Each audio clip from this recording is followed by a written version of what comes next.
Salam sejahtera semua. Hari ini kita akan belajar bab 1 yang bertajuk fungsi dan persamaan kuadratik dalam satu pemboleh ubah. Di akhir pembelajaran hari ini, murid-murid dapat 1. Mengenal pasti dan menerangkan ciri-ciri ungkapan kuadratik dalam satu pemboleh ubah. Yang kedua, mengenal fungsi kuadratik sebagai hubungan banyak kepada satu dan seterusnya memerihalkan ciri-ciri fungsi kuadratik. Ketiga, menyiasat dan membuat generasi tentang kesan perubahan nilai A, B dan C terhadap graf fungsi kuadratik. Yang keempat, membentuk fungsi kuadratik berdasarkan suatu situasi dan seterusnya menghubungkaitkan dengan persamaan kuadratik. Dan akhir sekali, menerangkan maksud punca suatu persamaan kuadratik. Ungkapan kuadratik dalam satu pemboleh ubah ialah ungkapan yang kuasa tertinggi pemboleh ubahnya ialah 2. So, syarat pertama, satu pemboleh ubah sahaja.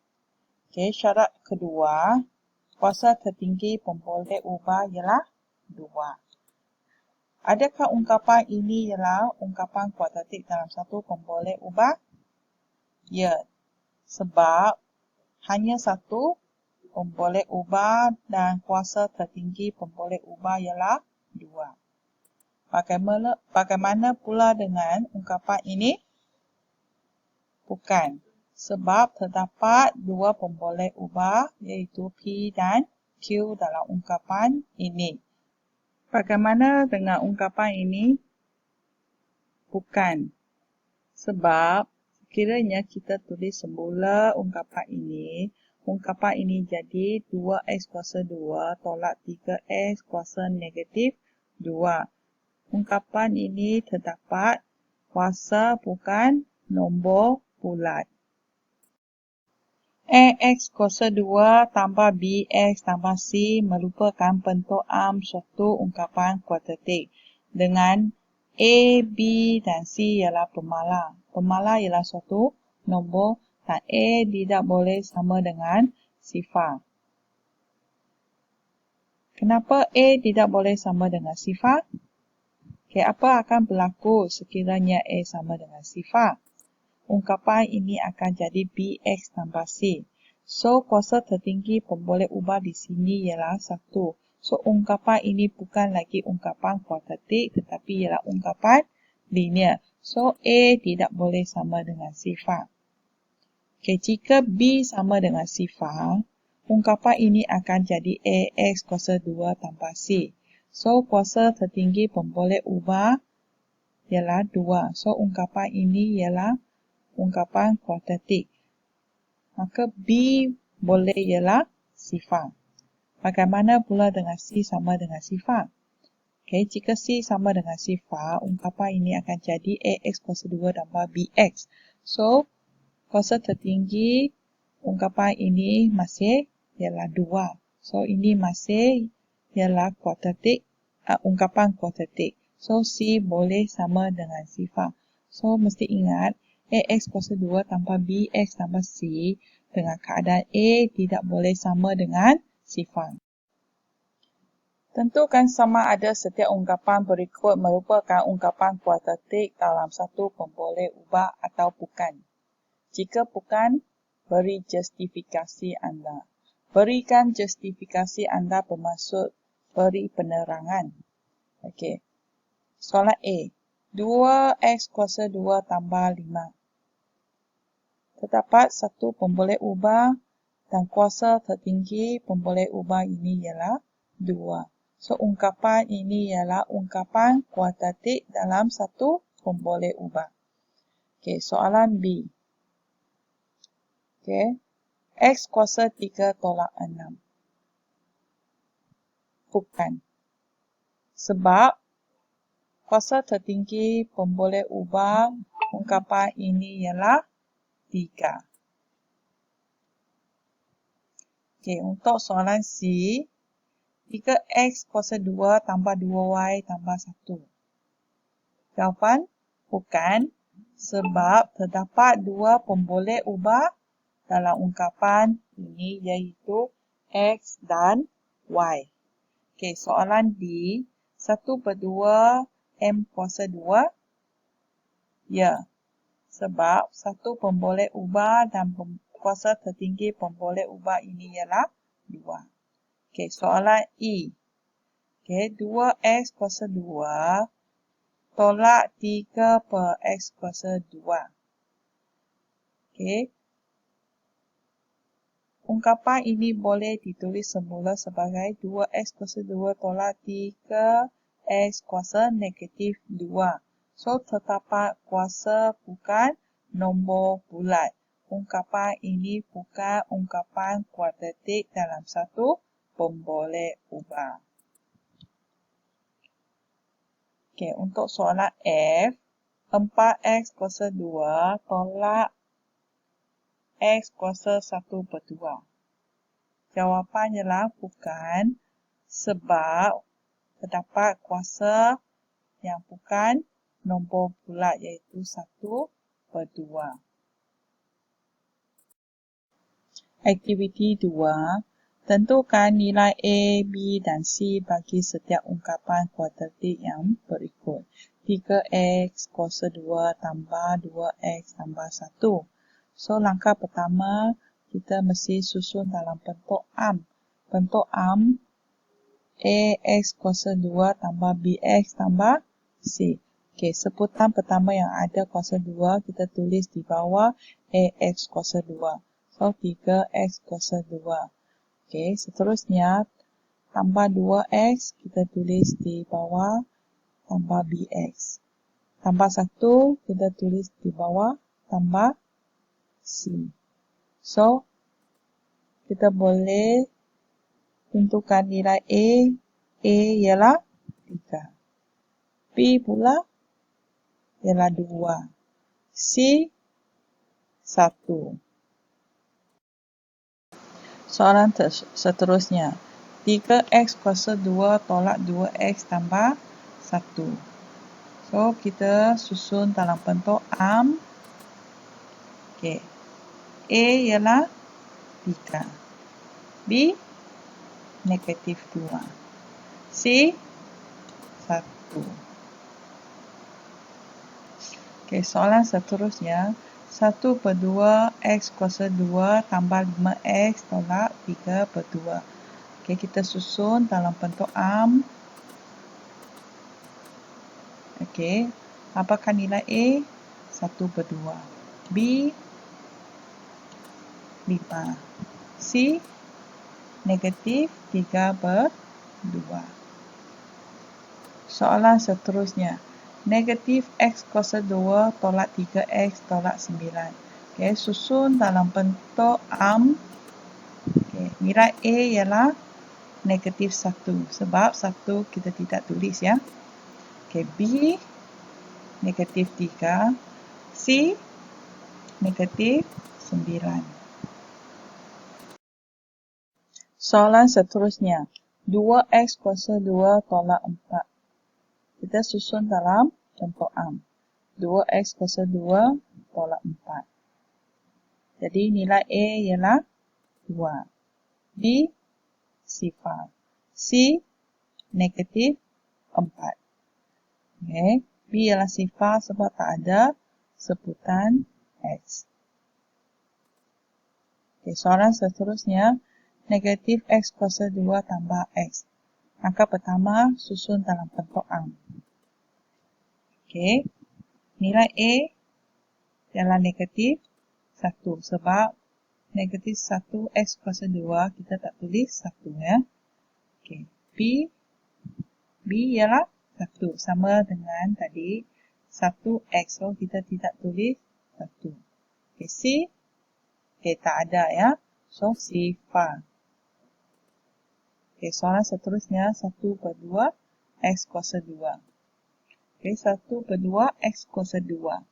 Nilai A 1/2.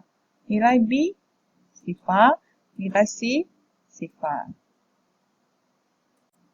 Okey, sebelum meneruskan standard pembelajaran kedua, okay, mari kita lihat perbezaan di antara tiga istilah ini. ungkapan kuadratik. Bentuk ungkapan kuadratik ialah 3x kuasa 2 tambah 2x tambah 1. Jika fungsi kuadratik terdapat fx di depan, fx sama dengan 3x kuasa 2 tambah 2x tambah 1. Ada kala fx itu ditulis sebagai y. Bagi persamaan kuadratik pula ialah 3x kuasa 2 tambah 2x tambah 1 sama dengan sifar. So, untuk persamaan kuadratik ada tanda sama dengan.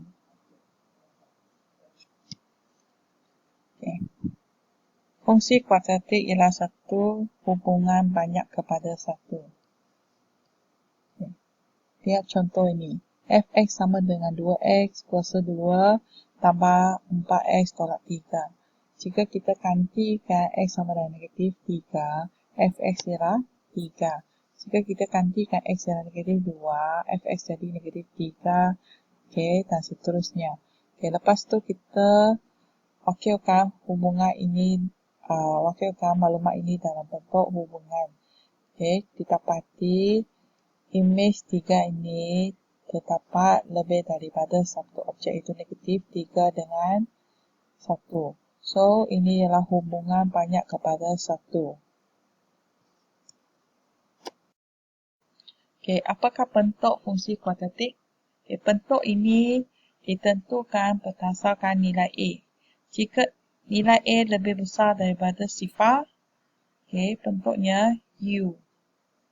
Seperti orang selalu senyum.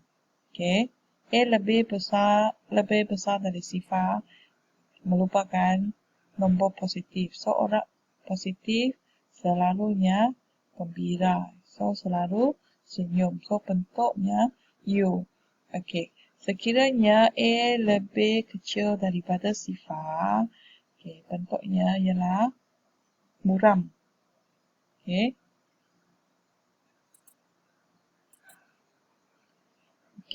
Selepas itu, untuk A lebih besar daripada sifar, graf ini mempunyai titik minimum.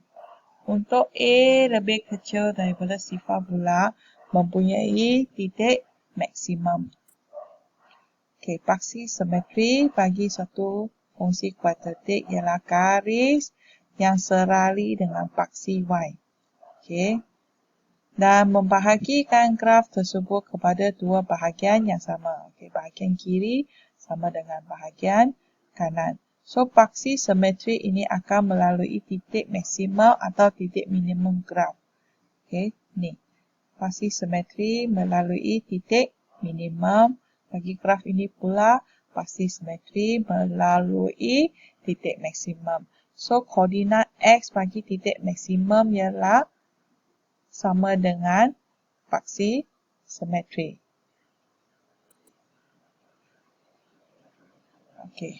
Bagaimana kita boleh tentukan titik maksimum atau minimum daripada satu graf?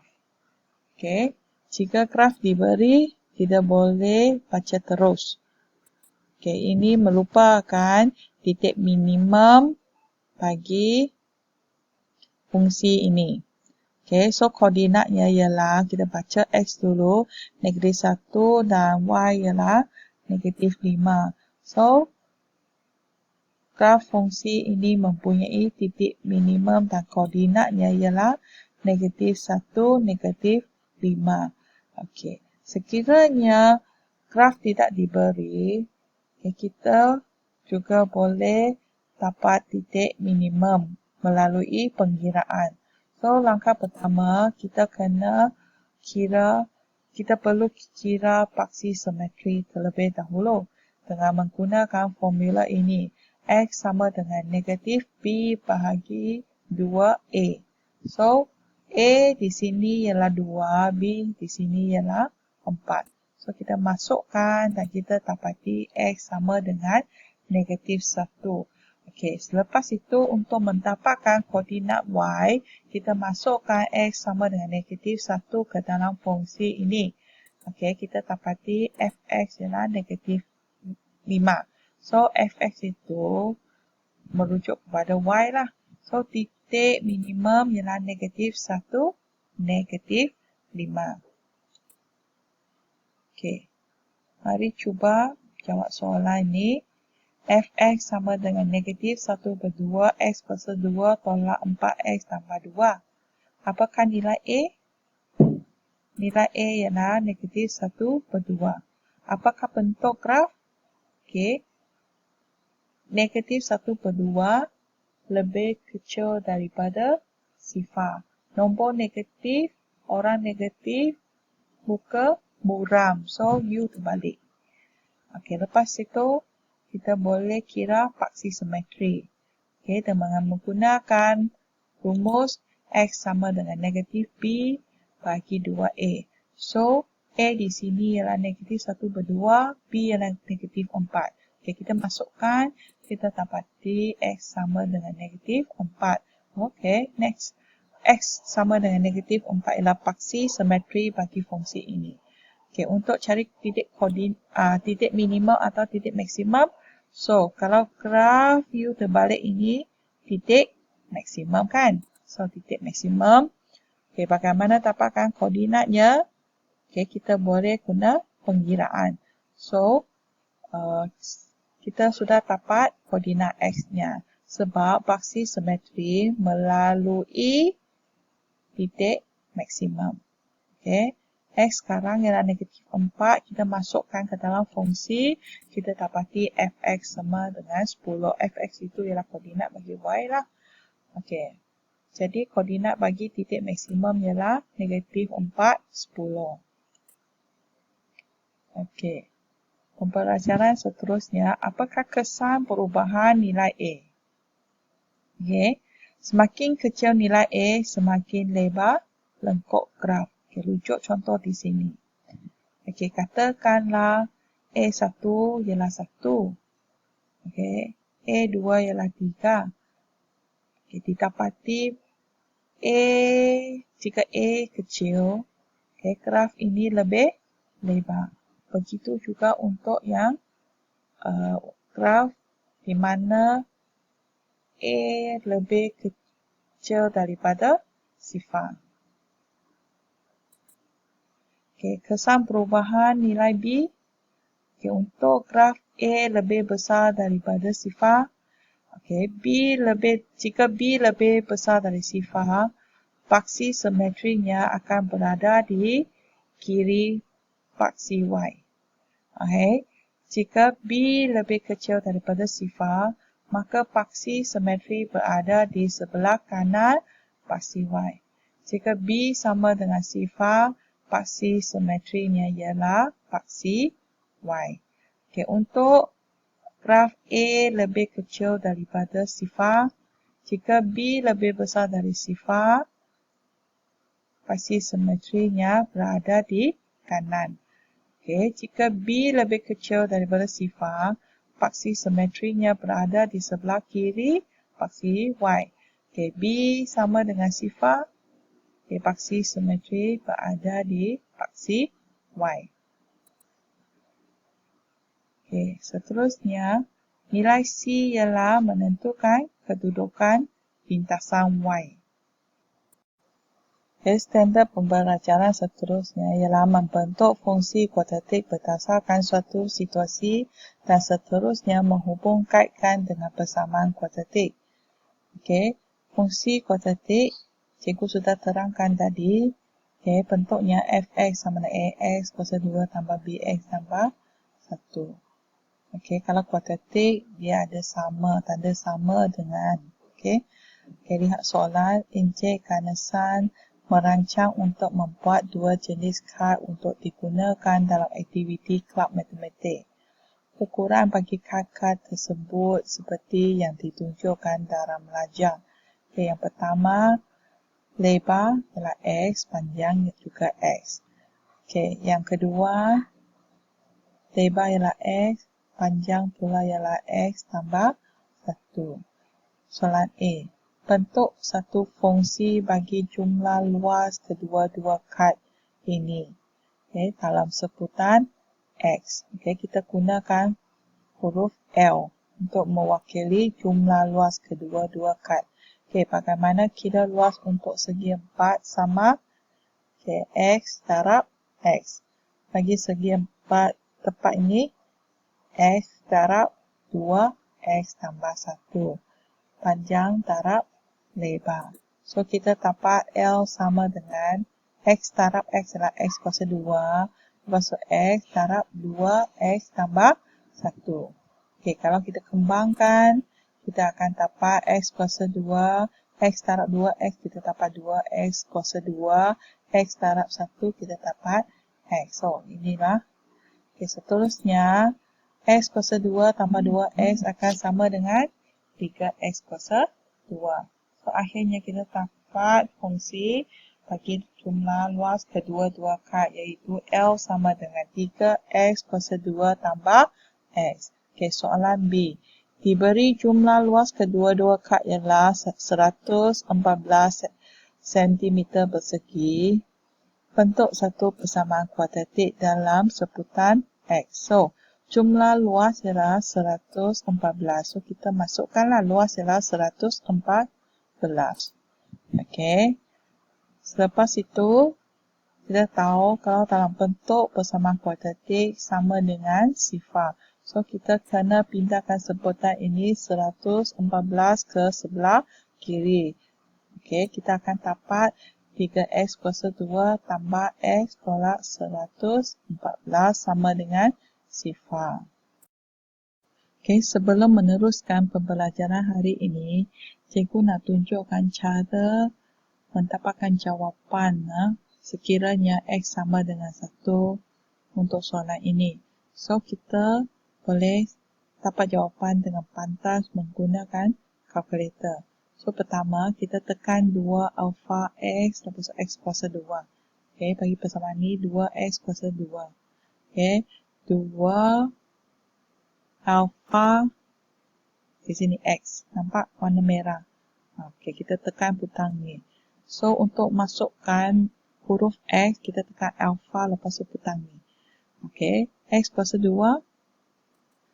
Selepas itu, tolak 7X. So, tolak 7X ialah tolak 7 alfa X. Tolak 7 alfa X.